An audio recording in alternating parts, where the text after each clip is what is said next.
And this is in the BCA garage. It is. So I'm now going to offer, Your Honor, exhibits 152 through 169. Any objection? No objection to that. Exhibits 152 through 169 inclusive are received. So we'll skip over 150 and go to 151 and go to 152, please. Can you describe what's depicted in this photograph for the jurors? In Exhibit 152, this photograph is of the front driver's side area of the squad car with the door open. And you had some information about a struggle when they were trying to get Mr. Floyd into the squad car, correct? Yes. So why take a photograph of the front driver's side? When we're processing a vehicle, we document all of it, regardless of the circumstances. We just will document everything about the vehicle before we start processing it. So if we go to 153 now, please. And this is a photograph of what? This is a photograph of the driver's side door, like the pocket on the door. And so when you have this photograph taken, do you have any knowledge that these items have anything to do with the case?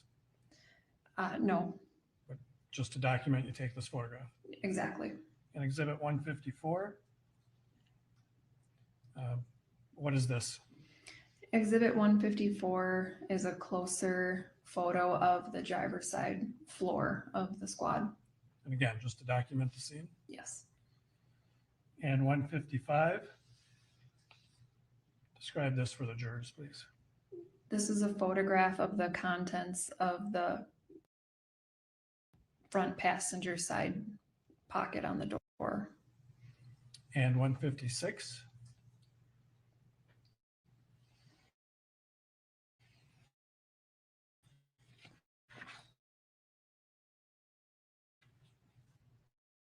This is a photograph of the front passenger. For future reference if needed. Yes. Now I'd like to show you exhibit 157. And can you describe for the jurors what's depicted in this photograph? In exhibit 157, this is a photograph of the rear driver's side of the squad. You can see a little bit of the rear driver's side seat and then the interior of the rear driver's side door. Well, prior to this, had you processed other police squad cars? Yes. I assume as an adult, you've sat in the back seat of regular cars before? Yes. The back seat of a squad car here a little bit different than the typical vehicle? Yes. How so? The back seat, you can kind of see the cage, the glass that separates the front of the vehicle from the rear of the vehicle, and all of the plastic that's up on the back side of the seats. The back seat itself is also rubber, and yeah, they're just a little bit different looking, obviously, than a regular vehicle. There's isn't cloth seats or anything like that. So if we go to exhibit 158, this is a view into the back seat of the squad car, correct? Yes. And that's how it looked as you began processing that vehicle on May 27th. Yes, it is. And fair to say that the backseat area is a lot smaller in a squad car than it is in a regular passenger car like this? Yes. And showing you exhibit 159 then. This is a view of the backseat from the other side, the passenger side? Yes, this is a perspective from the passenger side, the rear passenger side of the squad. And exhibit 160 as well. This is a photo of the back seat taken from the perspective, again, of the rear passenger side of the vehicle. Now there appears to be a strap item on the back seat. Do you see that? Yes, there was a black strap on the rear passenger seat. And there appears to be a shoe on the floor, correct?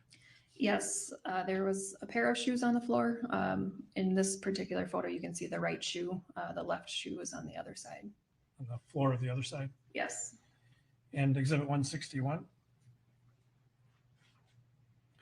Now this is a closer up photo of the right shoe on the passenger side, correct? Correct. And again, just documenting the location of that shoe. Yes. Now, if we can go to Exhibit 162, what does this depict? This is a photograph of the trunk area of the squad.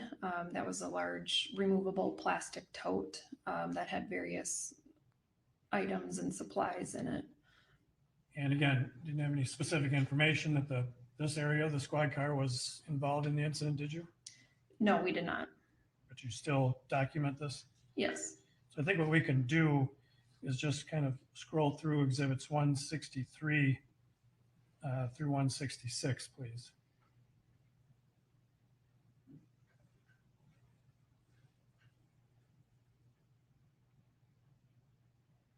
So each of those photographs depicts the stuff that was in the back seat of the squad car, correct? That's correct. And that's done again, just to document what's there. Yes.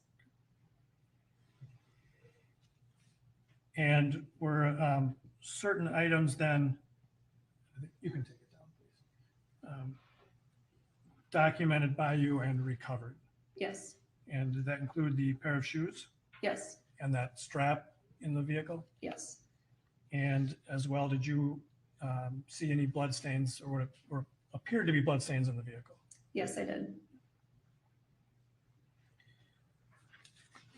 I'm going to show you Exhibit 167.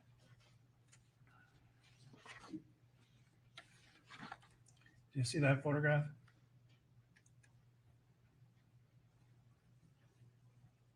Do you see- Yes. okay. Oh, yes.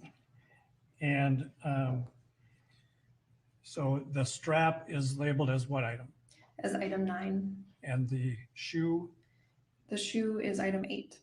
and were both shoes collected? Yes. And going to Exhibit 168. This is a close-up of that shoe, correct? Correct. And was that shoe removed? Yes, it was. And did you in fact remove it? I did. Yes.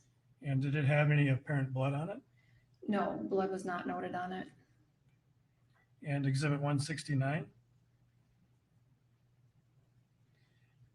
And just describe for us, first of all, the shoe is missing, correct? Correct. So this photograph was taken after you removed it, Yes. and there appears to be a white spot on the floor here on the passenger side, correct? Yes. And if you want to just maybe take the stylus and draw around it. And at the time you removed the shoe, did you notice that there? I did see it. Yes. And did you remove it at the time? No, I did not. Why not? At the time, again, I didn't have any information that I was looking for anything like a pill or resembling a pill. It was in the back seat of a squad car, so I wasn't exactly sure what it was, if it came off of somebody's shoe. So at the time, I didn't give it any forensic significance given the information I had. And so you left it in that location. I did. Obviously documented it with photographs. Yes, correct. And when you were searching at that time, really what was sort of the focus of your forensic processing of this vehicle? The focus of it was processing the blood in the back seat. And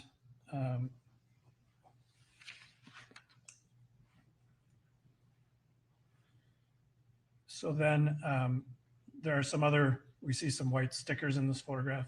Correct. Okay, we can come back to those later. After this initial processing, were you asked to do a subsequent processing of the squad car with relation to that apparent pill on the floor? I was. And do you know what sort of prompted that second processing of the vehicle? I was informed on the morning of January 27th, 2021. I was informed by Special Agent Ryerson that the vehicle, the squad, was being towed back to BCA headquarters. They had met, some of our agents had met with defense attorneys on the case who had gone through the squad, and there was an additional request for evidence collection after that. And that specifically was for this pill or other pill-like items in the vehicle? Yes. And so did you in fact then process the squad car a second time with that in mind? Yes, And have you seen exhibits 170 through 176? I have. And are those taken from the processing of that vehicle? Yes. Your Honor, to offer 170 to 176. No objection. 170 through 176 inclusive are received. I'm going to show you now exhibit 170. When you began to process that vehicle, was it still sealed up from the initial processing? It was not sealed up when it arrived at the garage. Because others had already been in to look for this. Correct, that was my understanding. And so we're seeing in exhibit 170, this back seat area, the pill appears to be present there as well, correct? Yes, the pill is in the position it was on May 27th. And let's go to exhibit 171. And did you assign this an item number? Yes, I assigned it BCA item 51. And did you then recover that item? I did. Can you describe describe its condition for the jury? The pill was round in shape. However, it had a rough textured appearance to it, and there were no visible markings on this particular pill. Did it appear like it wasn't whole any longer? Yes, I think that's a fair statement. Yes. And then if we can go to 172, please. So this is a close-up of that item. Yes, it is. And so then you collected that, and did you make that available for further testing in the lab? I did. And we'll come back to that in a minute too. Exhibit 173, can you describe what's depicted in that photograph? In this photograph, you can see an item that has been marked as item 52, and that is the rear driver's side of the squad car. And can you describe for the jurors, well, let's move on to 174 and then describe for the jurors what item 52 is.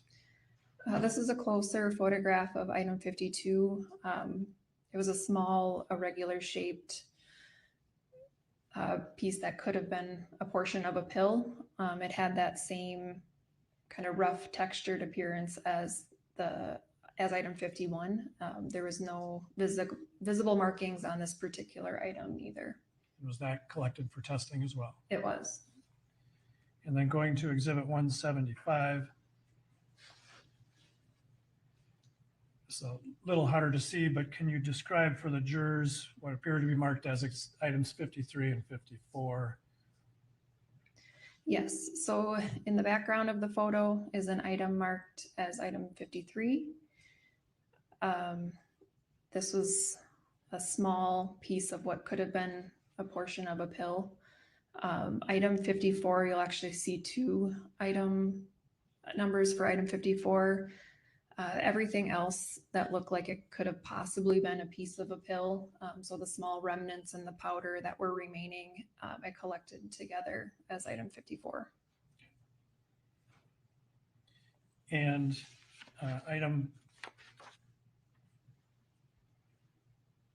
so let's go to exhibit 176, please. And is this a close-up then of item 53? Yes, this is a close-up of item 53, which looked like it could have been a piece of a possible pill. Although it was reddish brown in color, it was actually stuck to the kind of the seat back portion of the rear passenger seat. Did it seem consistent with 51 or 52 or 54? It did seem consistent, except for the color difference. It did still seem consistent with the other pieces. And was this also retained by you and made available to the lab? Yes. And in fact, you had done some testing yourself on these items. Yes. Right. And you had done some DNA testing on that, correct? Yes, I did some DNA testing in this case. Which item did you do DNA testing on? Initially, I did my DNA testing on 8 different blood stains that were collected from the back seat of the squad. And then in that same round of DNA testing, I did collect samples from 2 of the $20 bills that were recovered from the Mercedes-Benz SUV, and I did DNA testing on those items as well. And did you do DNA testing on item 51 that we just saw? Yes, in a subsequent report, I did item 51 as well. And did you do DNA testing on items 52 to 54? No, I did not. Why not? They were quite small. They were fragile. Item 51 itself was also pretty fragile, so I had to collect the sample very carefully. The other ones were too small and fragile and weren't conducive for DNA testing. So why would you attempt to do DNA testing on item 51? What were you trying to find out? In addition to doing DNA testing on item 51, I also tested it for the presence of amylase, which is a component of your saliva. So I did that first and it was positive. So then I went on and did DNA testing on it. So without going into a great deal of detail about DNA testing, what's the general premise behind what we all hear about as DNA testing? So DNA testing, in this particular case, I did nuclear DNA testing. It's the type of DNA where you get half from your mom, half from your dad. You get it in a unique combination that makes you different even than your siblings. This DNA codes for hair color, eye color, to things you can't necessarily see. It's essentially your genetic blueprint. So we do DNA testing on items of evidence from a scene, and then we will compare those to known DNA samples. And where or in what ways can DNA be left behind for forensic testing to be done? DNA can be left behind in a variety of ways. So through a bodily fluid, so something like saliva or blood. DNA can be left behind by touching an object or handling an object. It can be found also in the root of your hair. So it can really show up in a number of instances. And so when you have an item like item 51 that appears to be a pill, you can test to see if there might be the presence of saliva. Yes. And would that be true even if it appears to be dry? Yes, it would be possible to leave that behind. And what, well, describe for the jurors how you try to determine if there is or had been saliva on an item like that. So the pill itself, I swabbed it with 2 swabs. So they essentially look like Q-tips. I swabbed each side of the pill together. And then from those swabs, I took a small cutting of it. And then I used that small cutting of the swab and tested it with a chemical called Phaedibus, which is what we use to detect the presence of amylase, which is found in saliva. So if that test is positive, it indicates that there could possibly be saliva on that particular sample. And with regard to item 51, what did you find? It was positive. So there was amylase indicated that there had been the presence of saliva at one time. Yes, that's correct. And did you then conduct DNA testing on item 51 to try and determine, well, on swabbing from item 51 to try and determine the source of that saliva? Yes, I did. And did you conduct the DNA testing in accordance with the standard operating procedures you need to do in an accredited lab for DNA testing? Yes, I did. And did you have a known DNA profile for George Floyd? Yes, I had a known DNA sample from Mr. Floyd that I had previously developed in my first round of testing. So based on the testing of item 51 and that known sample, what did you find? From item 51, that the swab collected from that pill, I obtained a single source male DNA profile that matches George Floyd. This DNA profile would not be expected to occur more than once among unrelated individuals in the world population.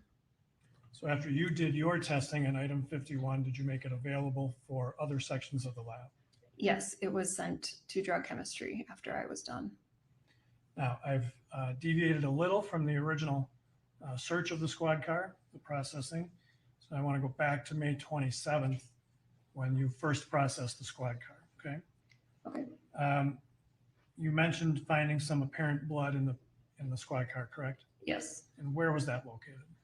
The blood was primarily located in the rear passenger side of the vehicle. And have you seen what we have marked exhibits 177 through 182? Yes, I have. Your Honor, I would offer those. 177 through 182 are received. I'm going to show you exhibit 177, please. When you are processing a vehicle and you see something that appears to be blood, is there something you can do to try and determine if it is in fact blood? Yes, we have a presumptive blood test that we use. So we'll take a small portion of a stain that we think is blood, swab it up, and then use a 3-step chemical process on that swab. If the test is positive, the swab will turn pink. If it's negative, it'll stay, the color will stay unchanged. And so when you are doing that, when you see things that might be blood stains, do you do that test for each of those blood stains? Yes, for each of the blood stains, it would get its own presumptive test. Yes. We see in the center of this photograph, exhibit 177, that strap you had mentioned earlier. But then there are also these 3 white tags. Can you describe those for the jurors? Yes, the 3 white stickers you can see are items 12, 13, and 14. Those are marking locations of potential blood stains. And then also on those stickers is a little notation. It says pH positive, and that means that that blood test that I performed was positive. And do you recall how many separate stains you collected from that squad car that appeared to be blood, at least in this area of the squad car? In this particular portion of the squad car on the seat bottom, there was 4 different blood stains. And then in other areas of the seat? And then on the seat back, the rear passenger seat back, were an additional 4 stains. So if we then go to exhibit 178, can you describe what we're seeing here? In exhibit 178, you can see a photograph. In the center is an item marked item 10 with that pH positive. So this is marking a blood stain that was positive for the presumptive.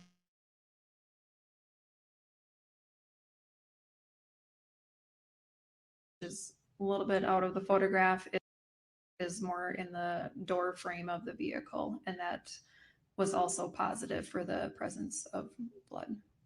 And so in this photograph, exhibit 178, what we're seeing on the left side as you're looking at it is what? That's the door frame or the very edge of the rear passenger seat on the seat back side. If we can go then to exhibit 179. Describe this for the jurors, please. These are 2 stains that are on the rear passenger seat bottom that have both been marked as items 14 and 15, and that pH positive, indicating that the blood test was positive. It appears these are in the same areas where we saw that strap, item 9, sitting before. Yes, the strap is right next to it. And then if we can go to exhibit 180, describe this, please. This is an item marked as BCA item 16. This was on the rear passenger seat back. And this, again, was an area that was positive for the presence of blood. And exhibit 181. This is a photograph of the seat back as well. And you can see 2 items of 2 stickers. Item 10 is an area that was positive for the presence of blood. And item 18 is also marking what I believed was possibly a blood stain. I didn't do the presumptive blood test while processing the squad at this particular time due to how small the stain was. And then finally, exhibit 182. Now the strap has been removed and we see some other items here, correct? Correct. This was after the strap was removed, and this This denotes the 4 locations on the rear passenger seat bottom where blood was indicated, and I collected samples from each of those 4 areas. So as we've seen then, there were, in my calculations, 7 different blood-like stains, 6 of which presumptively tested positive as blood, correct? There were 7 that presumptively tested positive for blood and 1 additional, so for a total of 8. 8. And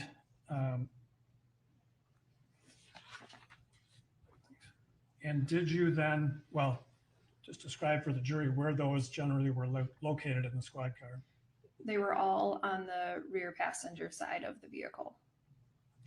And did you conduct further, well, let me ask you this. Did you take samples of those back to the BCA with you? Yes, I collected a sample from each of those locations. They all were packaged up individually, and then they were sent for DNA testing. And was DNA testing done on that? Yes, they were Who did on that? all of them. I did the DNA testing on those samples. And when you tested each of those, did you follow the standard procedures necessary for your lab and DNA testing? Yes, I did. And what was the result of that testing? From all 8 of those locations, I obtained a single source male DNA profile that matches George Floyd. And again, this DNA profile would not be expected to occur more than once among unrelated individuals in the world population. So that was George Floyd's blood. Yes, essentially. I have nothing further, Your Honor. Any cross? Well, we'll take our 10-minute break if you have cross. All right, 10 minutes, please.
Mr. Nelson?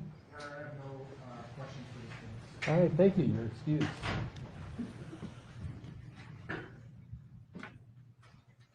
Members of the jury, we're gonna try and fit in these last two witnesses because they're very quick, but I am cognizant you have lives, and so if we don't finish by 5, we're gonna cut off before 5. Your Honor, the state would call Brianna Giles to the stand.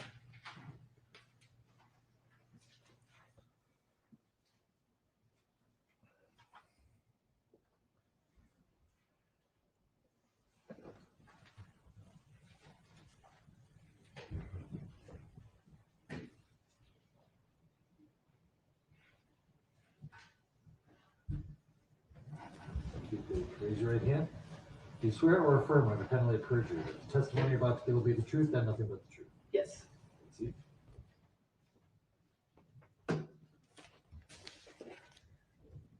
And if you feel comfortable removing your mask, we'd prefer you do so to be able to be heard clearly. And begin by giving us your full name, spelling each of your names. Brianna Giles, Breahnagiles.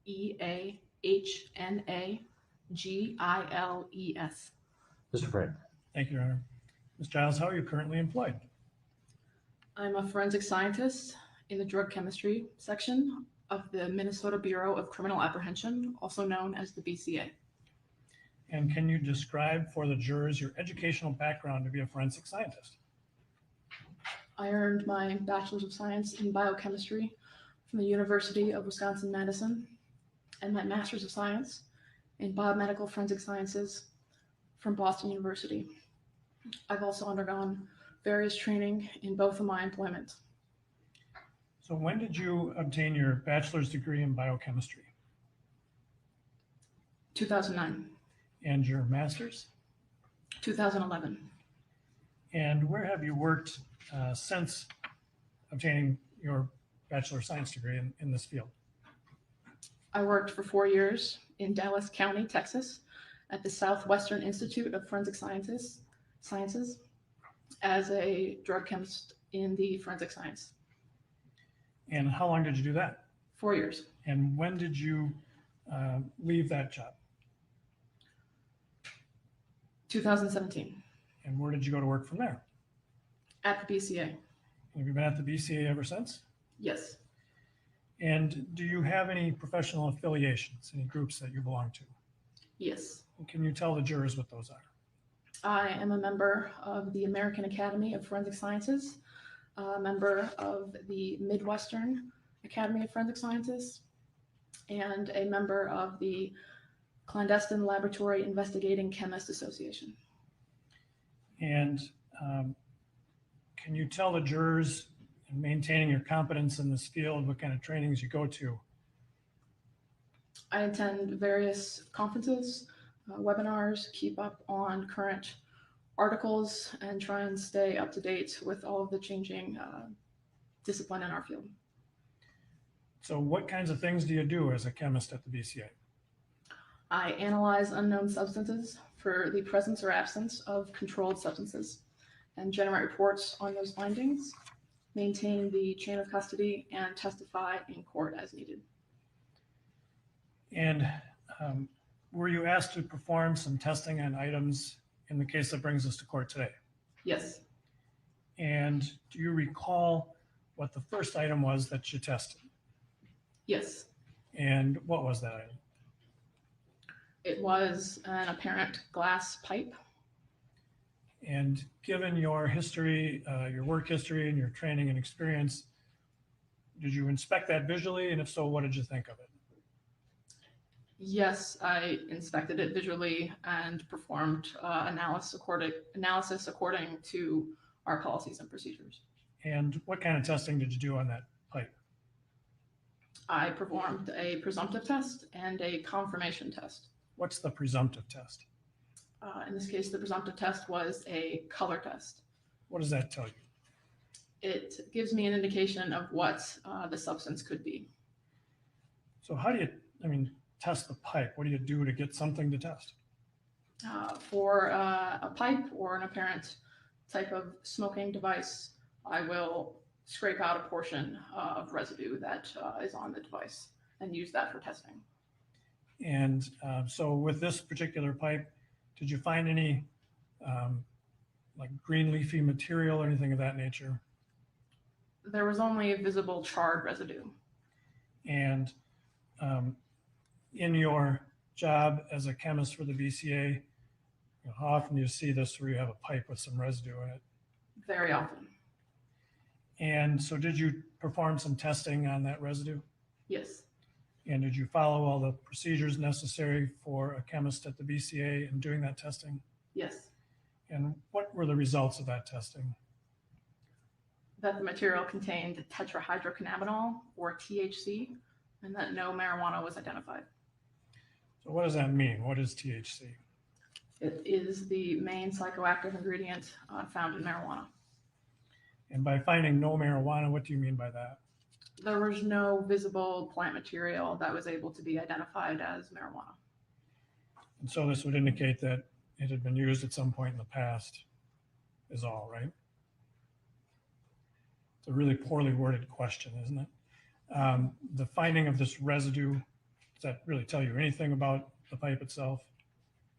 Just that the pipe contained the material that was found. And were you asked to conduct some additional testing on some other items, or some testing on some additional items, I should say? Yes. And did that include item 48? Yes. And can you describe for the jurors what item 48 is? A white round tablet with apparent pharmaceutical markings. Now, were there actually 2 pills in item 48? Yes. And did you test them at separate times? Yes. Okay. When you initially tested them, can you describe for the jurors, the condition of item 48, or at least one of the pills? Well, let me ask you this way. Did the 2 pills look consistent with one another? Yes. And so can you describe for the jurors the appearance of the pill when you saw it? Both pills appeared the same, both white and round with markings, RP on one side and 10 over 325 on the other side. And you mentioned earlier pharmaceutical markings. What did you mean by that? The markings RP 10325, they had a mark or a logo on both sides of the tablet. Now, in your job, do you have to become familiar with how manufacturers mark their pills? Somewhat, yes. And when you saw these markings, did you recognize them as anything? I did not. So they're just markings on those pills. Yes. And so it's not like you recognize these as markings for aspirin or something of that nature. Correct. And so initially you only tested one of the pills. Why was that? Per our policy at the BCA, typically when we receive multiple tablets in a submission, we only will analyze one of that population if they're all similar, unless it is requested that additional tablets are analyzed. And did that in fact happen here? Yes. Who requested that do you remember who requested that you test both pills? Agent Ryerson. And describe for the jurors how you go about testing these pills. With tablets that will have markings, the first thing I will do will be take a weight of the tablet. The second would be to look up the markings using a database to determine if they're pharmaceutically made type of tablet, which would give me an indication of what the tablet could contain. And that would be followed by a confirmatory test to show what's in the tablet. So these markings you did not recognize as any manufacturer's marking? Not upon my visual observation. And then, so how do you take a sample of these pills for testing? I use a razor blade and scrape off a portion of the pill. And what kind of testing do you do on these pills, or did you do on these pills? So the first type of testing is looking up the markings, and upon looking up the markings in the database, The markings did indicate the material contained oxycodone and acetaminophen. I followed that up by scraping off a portion of the tablets and putting it into a liquid, and that liquid is then injected onto a gas chromatograph mass spectrometer, or GCMS. Now, you indicated that the markings on the pills indicated, I'm going to butcher it if I try it, but that they contained what? Oxycodone and acetaminophen. In your experience and your training in this field, do you know whether sometimes homemade pills are given those same markings to make them look legitimate? Yes, That can happen. yes, And so in this case, you got that initial indication from the markings, but you proceeded to follow through with the testing, correct? yes, And you tested both of those pills, correct? yes. And did you follow all the standard procedures you need to do when performing that kind of testing for your laboratory? Yes. And what were the results of the testing? The tablets contained methamphetamine and fentanyl. And are you able at the BCA lab to quantify how much methamphetamine or fentanyl are in those pills? For methamphetamine, yes. For fentanyl, no.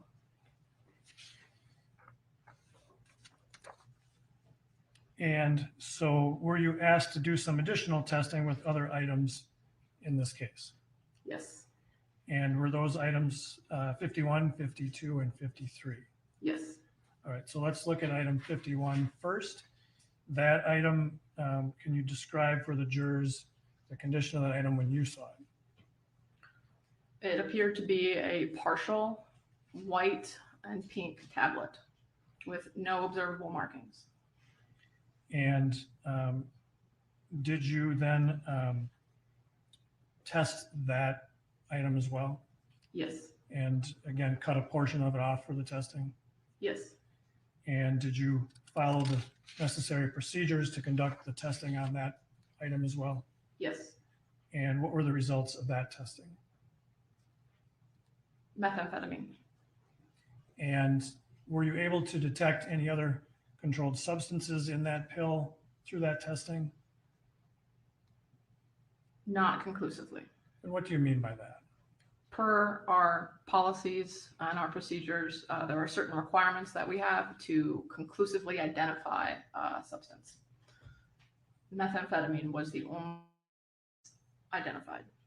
So were there other substances that were not detected in a sufficient amount to have you identify them as present?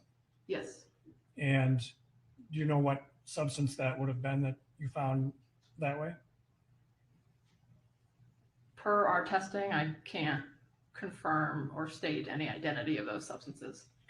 And that's because you have to have you have to identify a certain amount before you can say it's present.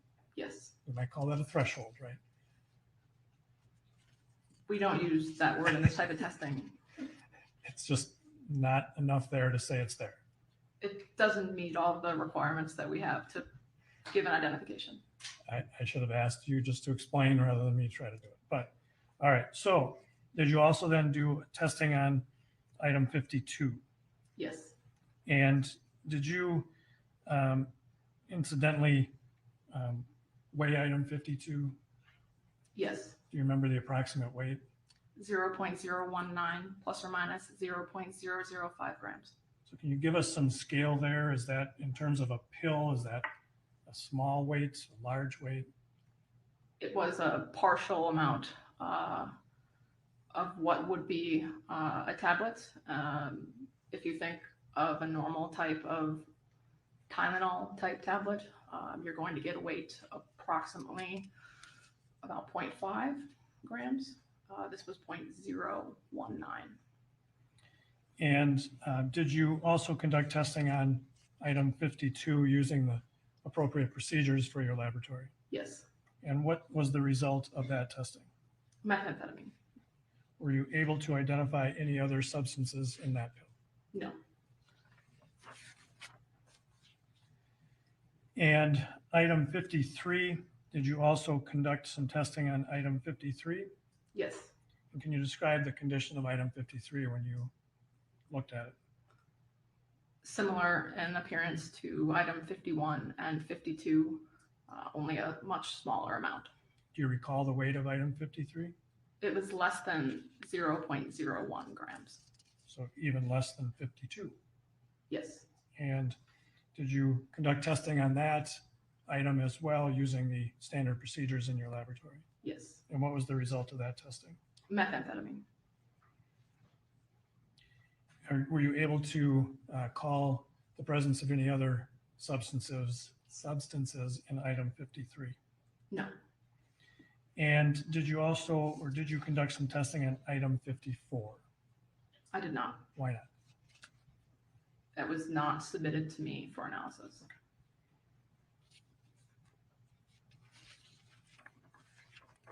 That's all I have, Your Honor. Mr. Nelson?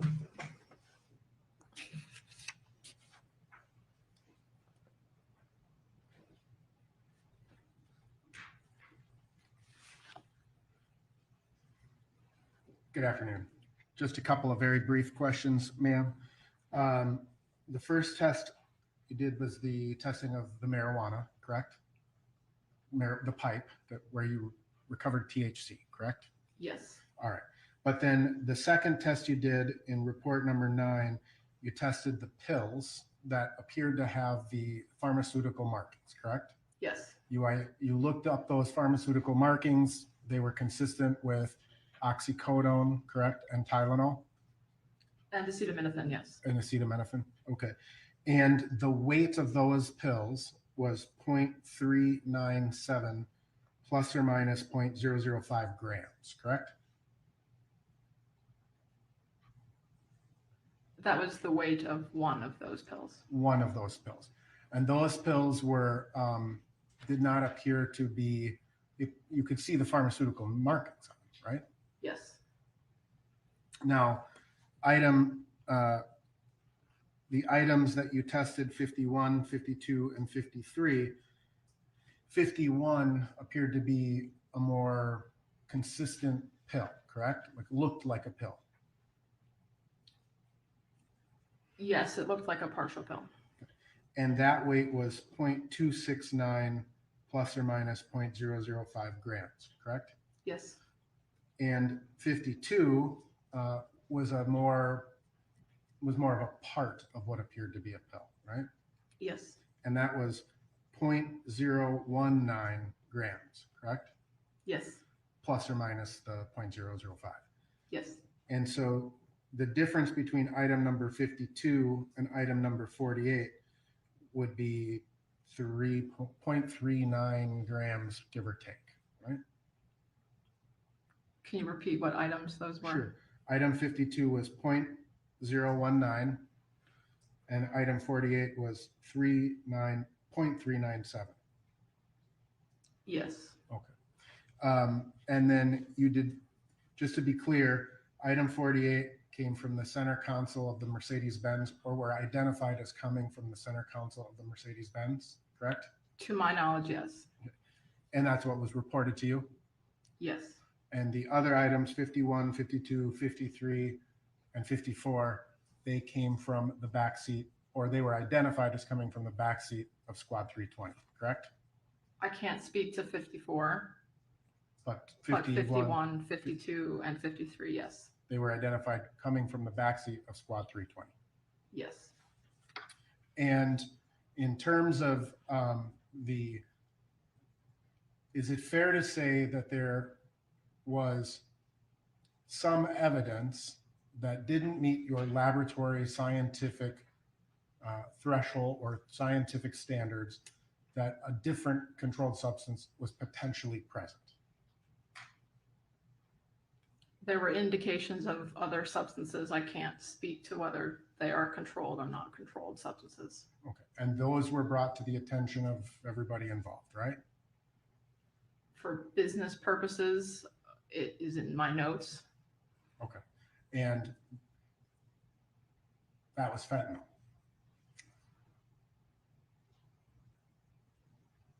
I can't confirm. Because it simply didn't meet that laboratory requirement. Yes. in terms of quantity, right? The testing I did not have any type of quantitative measurement. But in terms of whatever other markings you may be looking for, right? Whatever guidelines. You can't say it was or wasn't fentanyl. Yes. I have nothing further.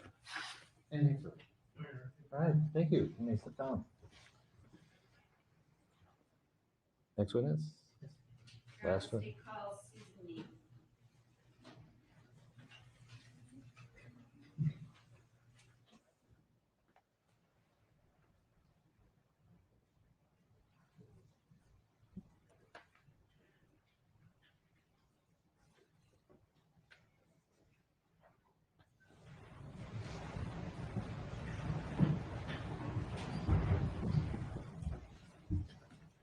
Raise your right hand.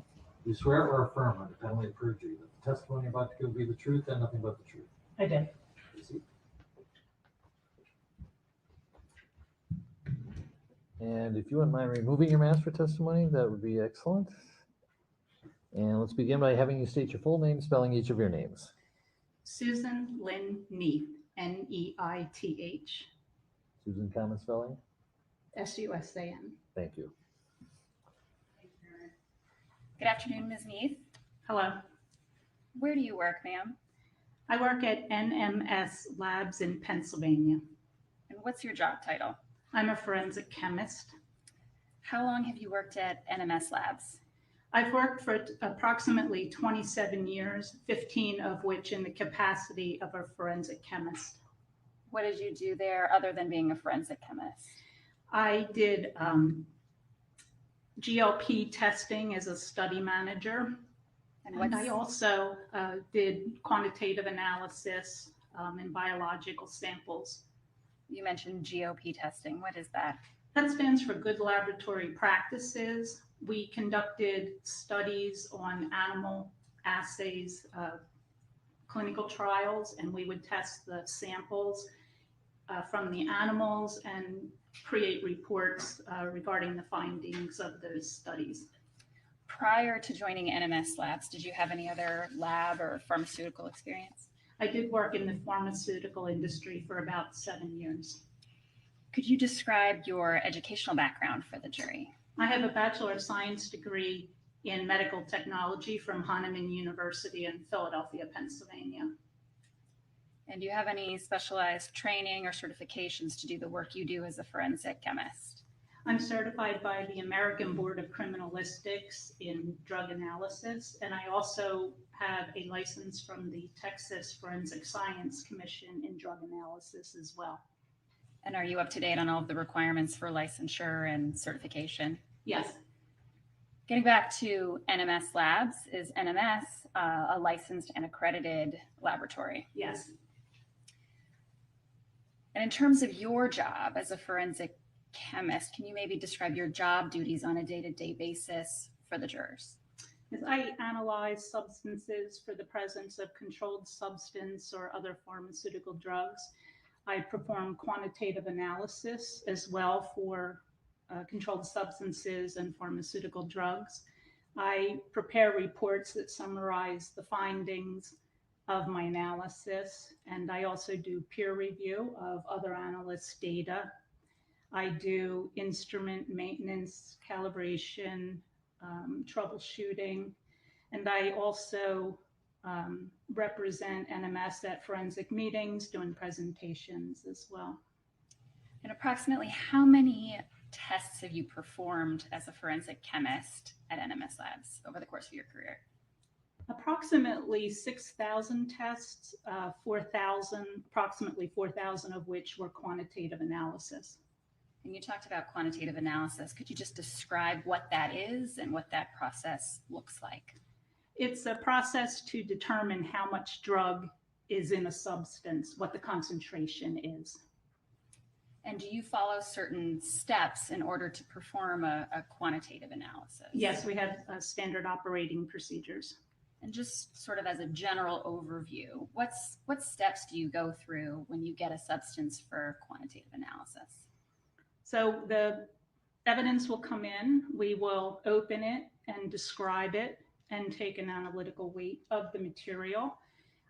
And then when we perform the analysis, we will generate a calibration curve from a certified reference standard. So that means I will make 4 different levels of that drug and create a calibration curve from that. Also, we will prepare, or I will prepare a control sample as well to run along to show that our line is good. And the sample itself will be prepared in triplicate. We run it 3 separate times and we report the mean concentration of those 3 replicates. We also do another replicate where we add a known amount of the drug of interest to show that we are recovering the drug from the matrix that it's in. So you described doing an initial weight of the substance you receive, is that right? Yes. And then subsequently going through this process for testing. Is that accurate? That's accurate. And are there particular tests you do for identification and then additional testing you might do for confirmation? Yes, depending on the analysis requested, we will do an identification as well to assure that the drug that we want to quantitate is actually in the sample first. And then we do a screening method by gas chromatography mass spectrometry to identify the compounds that are in the substance. And then from there, we can do a targeted analysis for quantitative analysis. So that analysis is specific for one individual drug. And then you also described that there's a peer review process as well. That's standard operating procedure for NMS labs. Is that right? Yes. So I'm going to talk about or ask you some questions about some testing that you did related to this case. Did you receive 3 pills from the BCA to perform testing on? Yes. And did those consist of 2 pills identified as BCA item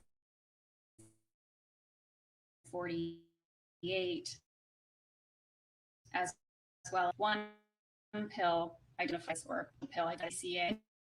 And did you do a quantitative analysis for each of those pills to determine both the amounts of those 3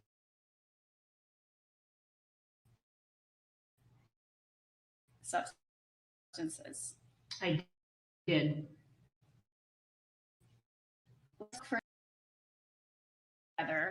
What was your understanding of where those pills had come from? Did you mean 48? I'm sorry, 48. 48. It's my understanding they were retrieved from the console of a Mercedes. And what condition were those pills in item 48 in when you received them for testing? They were not complete tablets. They had a portion that appeared to be cut off of it, so I couldn't read the exact monogramming on either tablet.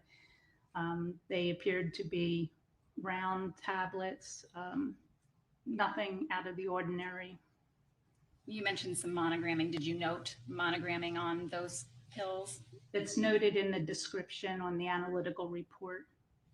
And would it refresh your recollection to see your report to describe that monogramming? Yes. I would put on the screen just for the witness to refresh her recollection. Exhibit 628, please. And looking now at your report, does that refresh your recollection with respect to what you observed in terms of monogramming on item 48? Yes. And what did you observe? The first tablet from agency item number 48 was a partial round white tablet that was monogrammed with a 0 and a 2-5 on one side and a capital P on the other side. The second tablet in agency item number 48 was a partial round white tablet that was monogrammed 3-2-5 on one side and capital R, capital P on the other side. And aside from the portions of those pills that may have been cut to perhaps eliminate some portion of the monogramming, did they appear consistent with one another? They appeared to be. All right, we can take that down. Thank you.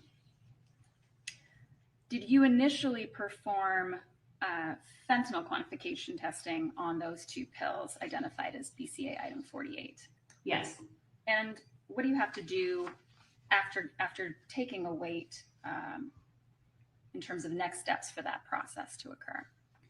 So I photographed the tablets because I wanted to grind them before analysis to ensure that they're fully mixed before I take samples for analysis. So to preserve the visual appearance of the tablet before I did that, I took a photograph and then ground the tablets. And then did you ultimately come up with a quantitative level with respect to fentanyl in those items, the two pills that were part of item 48? Yes. And then did you also later perform additional quantification testing, quantitative testing on item 48 for purposes of identifying methamphetamine? Yes, I did. And did you follow that same type of process, although the pills would already have been ground at that point? Is that right? Yes, that's correct. Did you also perform testing on an item identified as BCA item 51? Yes. And what was your understanding of where that item originated from? It originated in the rear passenger side of a squad car, a police car. And did you perform quantitative testing for both fentanyl and methamphetamine on that item as well? Yes, I did.